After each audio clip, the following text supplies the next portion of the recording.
Welcome to the Audacious OBM podcast. I'm your host, Leanne Woff, creator of OBM Academy and founder of Audacious Empires.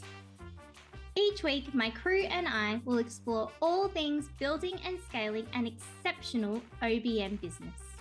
This podcast is here to share how you can charge premium prices, have clients lining up to work with you, and never have to work another weekend again.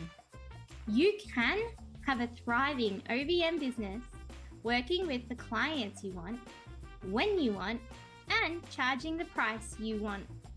It's time to banish mediocre and become the standout, sought after OBM you know you can be. Hey, rock stars. Welcome to the next episode of the Audacious OBM. So today, our episode is called, What Do OBM Clients Want? The 7 things no one is telling you. And I know it's a little bit provocative of a title, isn't it? So this episode came about as I was thinking, what are the things that I see online business managers trying to do to please clients that aren't quite working? And what could they be doing instead? What have I seen that lands successfully? So that's why we're going to be talking about these 7 things. And I'm actually going to tell you what they are. I'm not going to keep it a secret. And I want you to understand that they are non-traditional. They are not your typical things where someone will say to you, oh, you need to be able to type up a letter. This is not the level I'm talking about. I'm talking about the real ooey gooey things that make clients love you. So let's dig in. All right, the first thing is initiative and proactivity. When we're talking about initiative and proactivity in terms of being an online business manager, it is more than just the average Joe. Being proactive for an everyday person is things like setting your alarm so that you get up on time to go to work. Or it is being proactive is filling up your car the day before you need to go somewhere and not on your way to your meeting. But when you're an online business manager, there's a whole new level. And we cannot operate at a different standard, a general standard.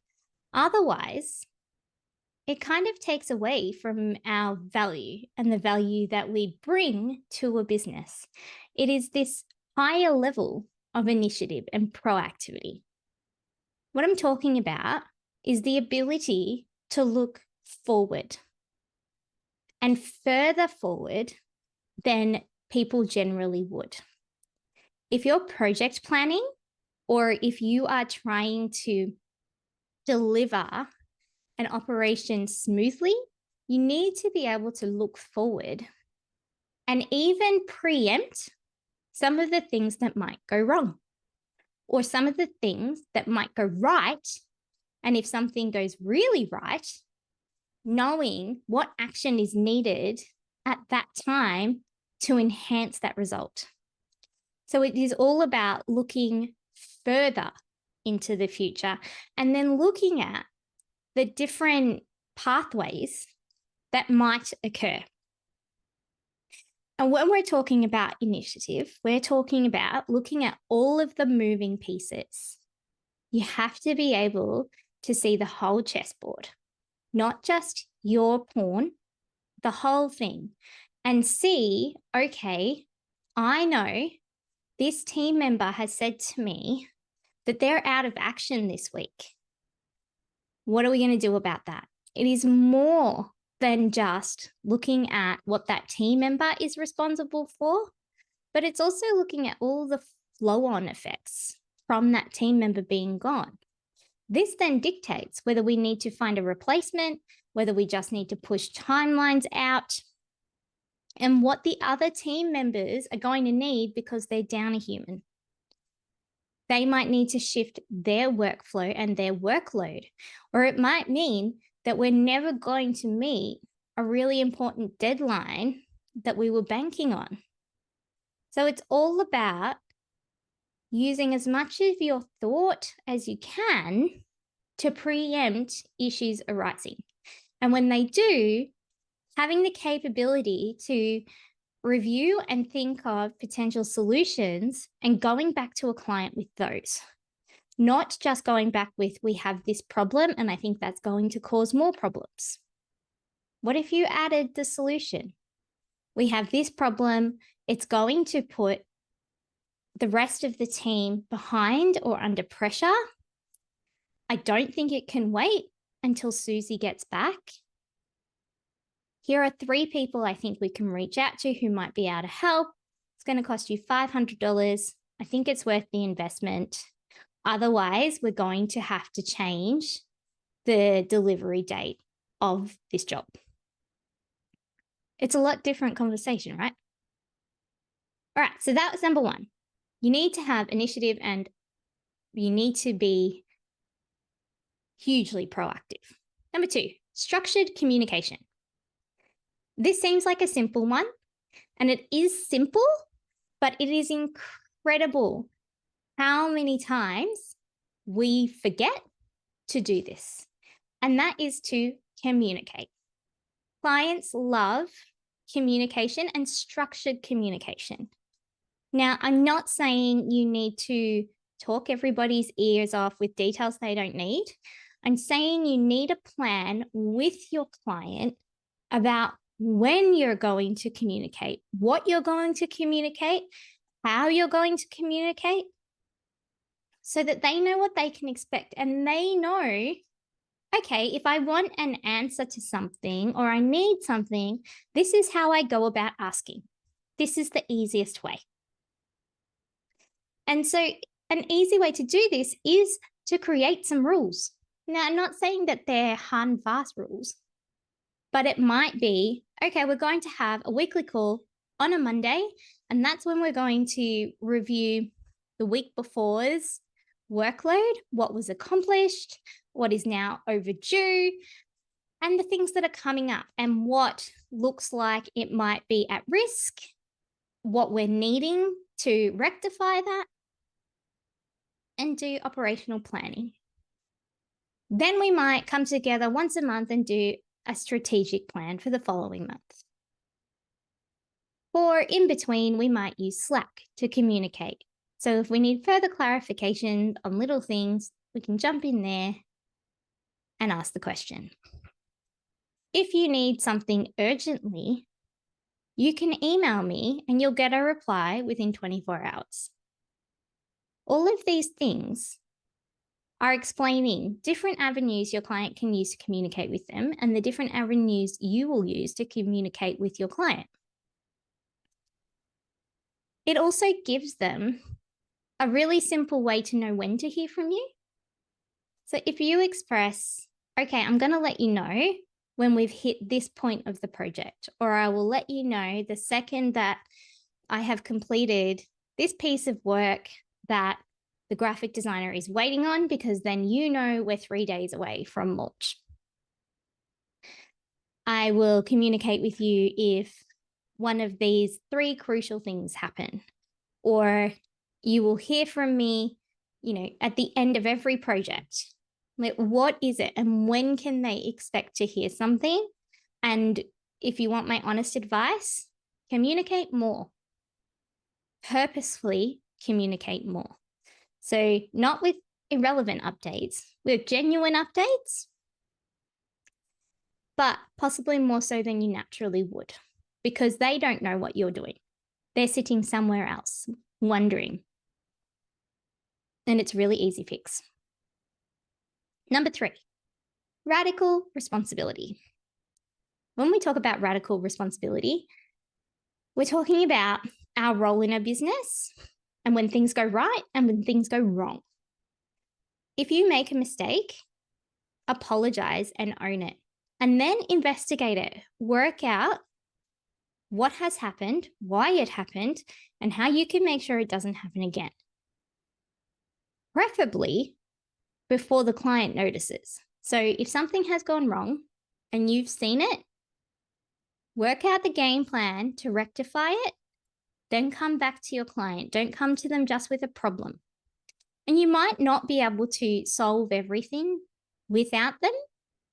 It is more about the approach and the attitude. It is also really important that we see everything we work on as a group effort. It is you and the rest of the team. Even if it is just you and your client, you're a team. And what we don't want to do is constantly shift blame to other people. And you might feel like, hey, this was not my fault, but do you really need to highlight that?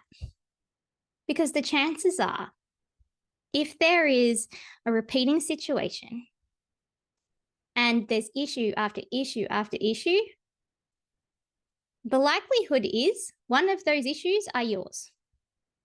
But if it's just, things happen and sometimes things don't go to plan. And if it's one of those times, then your client will know that it's not some big issue that you have or be looking to place blame on anybody. The best thing that you can do is accept the responsibility.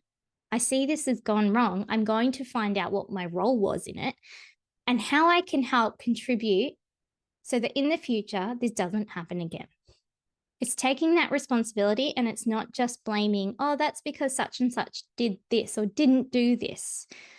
Well, can I tell you something? If someone didn't do something, you're an online business manager. So it's kind of your job to make sure they're doing it and make sure they know they need to do it. So if there is an issue where we've got a team member who, although we've put in everything in place so that they can be successful, why isn't it working? And then it's your job to try and help resolve that issue.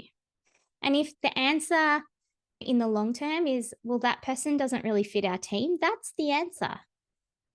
But it's still not a place where we just go, no, it was their fault. If we put ourselves in the middle of it, we're going to come up with a better answer. And we're not going to come off as defensive all the time or someone who's not willing to help. We'll be solution focused and your clients will feel more secure. Number 4 is invested expertise and experience. Now, I haven't just said expertise and experience. I've said invested. And why have I said that? Clients want to feel like their business, their life effort, the empire that they have built is in safe hands.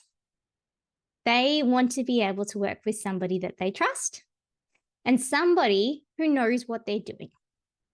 But not only do they need to know what they're doing, they need to be able to show, you need to be able to show that you can tailor your knowledge and your experience to this specific client. It is not a one approach fits all solution. Just because this approach worked in one situation doesn't necessarily mean it's the best solution for this client. There's lots of different factors, and it's your job to consider them. And then to explain to your client why this is the best approach for them specifically, and share your experience and your expertise and how that looks for them. Again, they're going to see that you are designing a plan around them and what they need, not just a cookie cutter approach. Number 5, amplifying team member strengths. In your role as an online business manager, it's part of your job to coordinate the team. And the biggest thing you want to avoid is having the team offside. So coming into the team, explaining why you're there and that you're not there to overrule or override them, that you're there to support them. And that is your job. And with that support comes your responsibility that we spoke about. So you're going to be invested in how they're progressing because you want to be able to jump in and help or give them the resources they need to create big outcomes.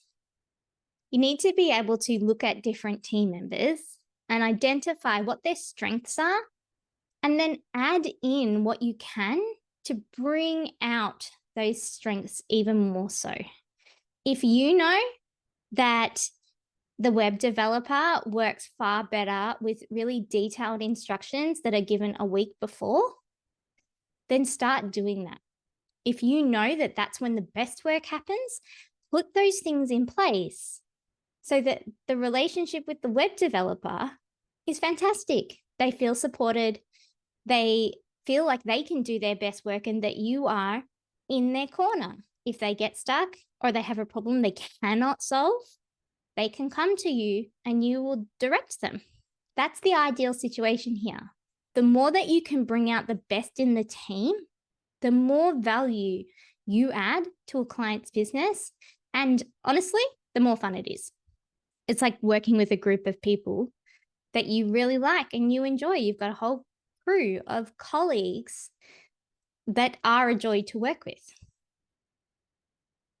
Number 6, a partner. Clients want a partner. They don't just want an invoice at the end of the month or before the month. They want someone who is doing it with them every day. Someone they feel is invested, who knows their business, who can hold their business with care, who can be a sounding board for their ideas. Now let's talk about visionaries. They have so many ideas, so many, and quite often they can't choose between them. But that's your strong suit. You're logical and practical and can see how different ideas can roll out and where they fit. So you are the perfect sounding board. And you have to create a space where clients feel they can share these ideas and these vulnerabilities with you. And then it's your job to support them with kindness and with honesty.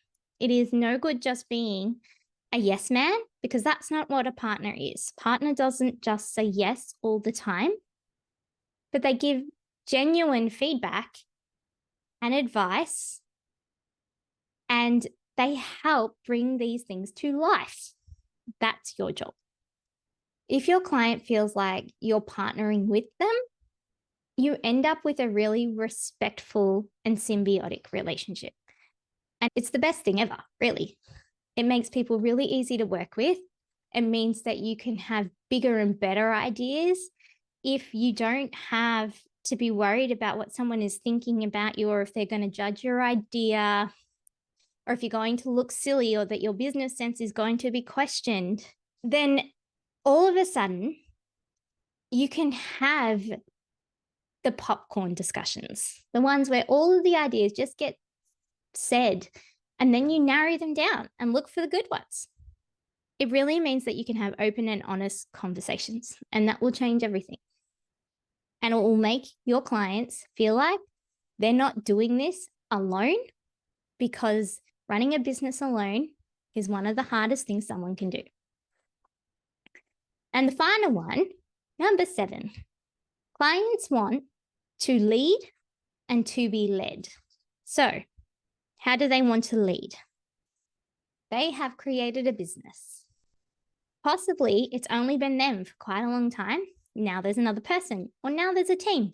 They still want to feel connected. They still want to have the final say. They still want to be able to have ideas and have their thoughts and their visions amplified, activated, implemented. They want to be the face and the voice of that brand. They want to lead. They want to be respected and seen. And all of those things are totally valid. But here's what that doesn't mean. That doesn't mean they want to manage every person and all the jobs that all these people have to do, it doesn't mean they want to be on the end of every email. It doesn't mean they want to be so overrun by the operations of the business that they can't actually be the visionary. They don't have the space. And without space, you don't have the room for creativity, which is where all brilliant visionary ideas come from. For this, they want to be led. They want you to come to them and say to them, this is where you're needed in your zone of genius. Here's when I need it. Here's how you have to do it. Or, hey, we've got some critical points that really need your understanding and your insight because you know this industry better than anybody else. Or, I'm not sure if you've noticed, but we've had some consistent feedback about the program, and I think it's valid. Everybody is asking for a call schedule, and I think that that would be really helpful. Here's how I want to go about it. So it's bringing them different things that they should know about, not necessarily that they have to go and do, but things that will be valuable to them or that will help shape the business. And then they want you to lead that solution and to get it to happen and be live and then see the outcome. They want you to tell them in this aspect, which is where we go back to being partners. Sometimes they lead, sometimes you lead. So there they are. Those are the 7 things. And like I said, they're probably not things everybody talks about. But I can tell you from personal experience, these are the things that get me the best feedback with clients. And none of it is, I really wish you had a degree in blah. Because at the end of the day, that does not help them grow their business exponentially. Whereas all of these things will. So have a go. Even try one of them. If you're not used to doing all these things, pick one, add them to your toolkit, and then come back and tell me what the result was. What response did you get? Did you see a change? Thanks so much for listening. I'll catch you next week. Thanks for joining us for this week's episode of The Audacious OBM. We hope this episode has helped you move forward in your journey to being a standout and sought after OBM. If you enjoyed the episode, take a second to rate and review. Each review helps us to help other OBMs just like you. If you're interested in learning more about OBM Academy and all that it offers, head over to audaciousempires.com to get all the juicy details. We'll be back next week.